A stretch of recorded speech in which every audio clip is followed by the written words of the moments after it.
அனைவருக்குமே வணக்கம். சற்று முன் கிடைத்திருக்கக்கூடிய ஒரு மிக மிக முக்கியமான செய்தி ஒன்று வெளியாகியுள்ளது. அதிர்ச்சியில் ஸ்டாலின், ஸ்டாலினை மிரட்டிய அமைச்சர் துரைமுருகன், இது மாதிரி செய்திகள் வெளியே இருக்கு. ஏற்கனவே திமுகவுக்குள்ள ஒரு மிகப்பெரிய பிரச்சனைகள் போயிட்டு இருக்க நிலையில அமைச்சர் துரைமுருகன் அவர்கள் எதற்காக ஸ்டாலின் அவர்கள் மிரட்டணும் அப்படின்றத எல்லாருக்குமே ஒரு பெரிய கேள்விக்குறியா இருக்கு. ஸோ இதை தொடர்ந்து தான் திமுகவுக்குள்ளேயே பார்த்தீங்கன்னா ஒரு மிகப்பெரிய உட்கட்சிக்குள்ளே மிகப்பெரிய சம்பவங்கள் நடந்துட்டு ஒரு நிலையில இப்போ இதனால் தான் அமைச்சர் துரைமுருகன் அவர்கள் பார்த்தீங்கன்னா முதல்வர் ஸ்டாலின் அவர்களையே மிரட்டக்கூடிய நிலைக்கு இப்போ போயிருக்கக்கூடிய சம்பவம் தான் நடந்திருக்கு. இருந்தாலும் அமைச்சர் துரைமுருகன் அவர்கள் பார்த்தீங்கன்னா திமுகவுடைய ஒரு மூத்த அமைச்சராக இருக்கக்கூடியது தான் அமைச்சர் துரைமுருகன். ஸோ இவர் பார்த்தீங்கன்னா ஸ்டாலின் அவர்கள்லாம் பார்த்தீங்கன்னா அப்புறம் தான் சொன்னால் அமைச்சர் துரைமுருகன் அவர்களுக்கு ஒரு மிகப்பெரிய ஸோ அரசியல்வாதியாகவும் ரவுடியாகவும் இயங்கிட்டு வரும் நிலையில் பார்த்தீங்கன்னா இப்போ அமைச்சர் துரைமுருகன் ஸ்டாலின் அவர்களே மிரட்டக்கூடிய சம்பவம் நடந்திருக்கு. ஸோ இதை பற்றி இந்த வீடியோவில் முழுமையாக பார்க்கலாம். ஸோ அதுக்கு முன்னாடி நம்ம சேனலுக்கு இப்போ தான் நீங்கள் முதல் முறையாக வந்திருக்கீங்க அப்படின்னா மறக்காமல் நம்மளுடைய சேனலை சப்ஸ்கிரைப் பண்ணி சப்போர்ட் பண்ணுங்கள்.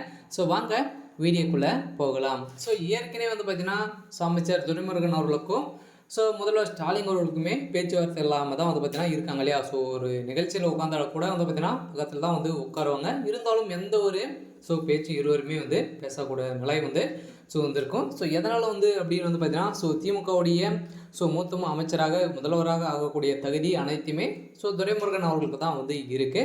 இதைத் தொடர்ந்து முதல்வர் ஸ்டாலின் அவர்கள் குடும்ப அரசியல் காரணமாக தான் அவர் முதல்வராக ஆயிருக்கும் நிலையில் இப்போ அமைச்சர் துரைமுருகன் அவர்கள் எதனால் பார்த்தீங்கன்னா ஸ்டாலின் அவர்களை மிரட்டியிருக்காரு அப்படின்னு பார்த்தீங்கன்னா முதல்வர் ஸ்டாலின் அவர்களும் அதானுடைய விஷயத்தில் சிக்கியிருந்தார் இல்லையா. இப்போ பார்த்தீங்கன்னா ஸ்டாலின் அவர்கள் ஒரு 950 கோடி லஞ்சமாக பெற்றிருக்காரு அப்படின்ற மாதிரி பரபரப்பான செய்தி வெளியாகி வந்திருக்கும் நிலையில் இந்த பணங்கள் அனைத்தையுமே முதல்வர் ஸ்டாலின் அவர்கள் பார்த்தீங்கன்னா துரைமுருகன் அவர்கள் தான் கொடுத்தாரு அப்படின்ற மாதிரி பொய்யான ஒரு தகவலை வெளியிட்டு ஒரு நிலையில் தான் திமுகவுடைய மூத்த அமைச்சராக இருக்கக்கூடிய அமைச்சர் துரைமுருகன் அவர்களுக்கு ஒரு மிகப்பெரிய கேள்விக்குறியாக வந்திருக்கும் நிலையில் தான் இதன் அடிப்படையில் தான் இருவருக்குமே வாக்குவாதங்கள் ஏற்பட்ட சம்பவத்தினால முதல்வர் ஸ்டாலின் அவர்களுக்கு பார்த்தீங்கன்னா மிரட்டியதாக ஒரு செய்தி வெளியே இருக்குது.